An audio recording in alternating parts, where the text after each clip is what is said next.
আরো একটি ডেইলি রান্নার ভিডিও নিয়ে চলে আসলাম। আজকে মজার একটা সবজি রান্না করব। এর জন্য প্রথমে কড়াইয়ে তেল গরম করে তাতে পেঁয়াজ কুচি কাঁচামরিচ কুচি দিয়ে ভালোভাবে ভেজে নিচ্ছি আমি।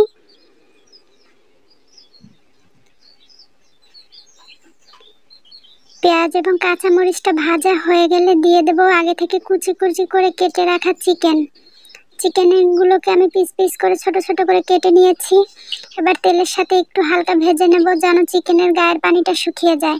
এবার দিয়ে দেব বাটা মরিচ এবং এলাচ, সাথে দিয়ে দেব জিরা এবং রসুন বাটা। দিয়ে এই মশলার সাথে চিকেনটা আরও একটু ভেজে নেব। একটু সময় নিয়ে ভালোভাবে ভাজতে হবে লো আঁচে। এ পর্যায়ে দিয়ে দেব স্বাদমতো লবণ, দিয়ে আমি ভালোভাবে মশলার সাথে ভেজে নিচ্ছি।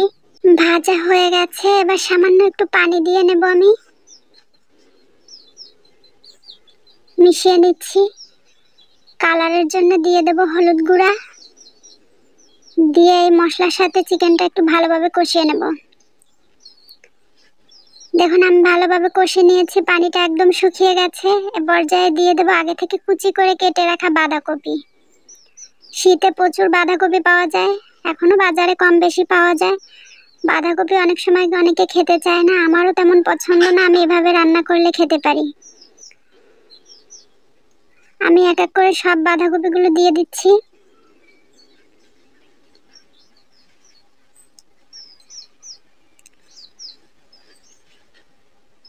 আমি সব বাঁধাকপি দিয়ে নিয়েছি।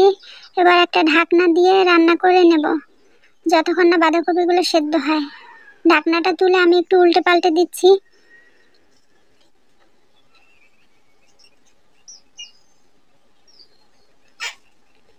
বাঁধাকপি রান্নার শুরুতে দেখতে কড়াই ভরে গেলেও শেষে সেদ্ধ হয়ে একদম কমে যায়।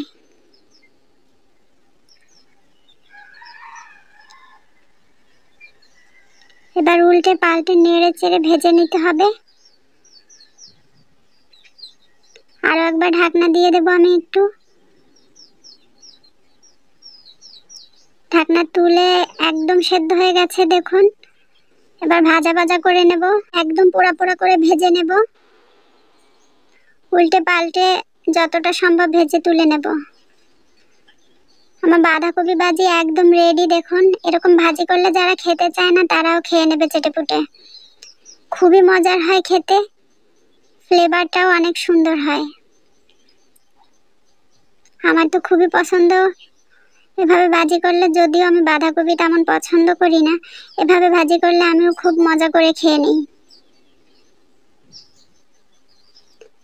বাঁধাকপি ভাজি একদম রেডি। এবার গরম গরম ভাতের সাথে পরিবেশনের পালা। আজকের রেসিপি কেমন লাগলো অবশ্যই কমেন্ট করে জানাবেন। এভাবে রান্না করে খেয়ে দেখবেন, খুবই মজা হয় খেতে। আজকের মতো এ পর্যন্ত। আল্লাহ হাফেজ।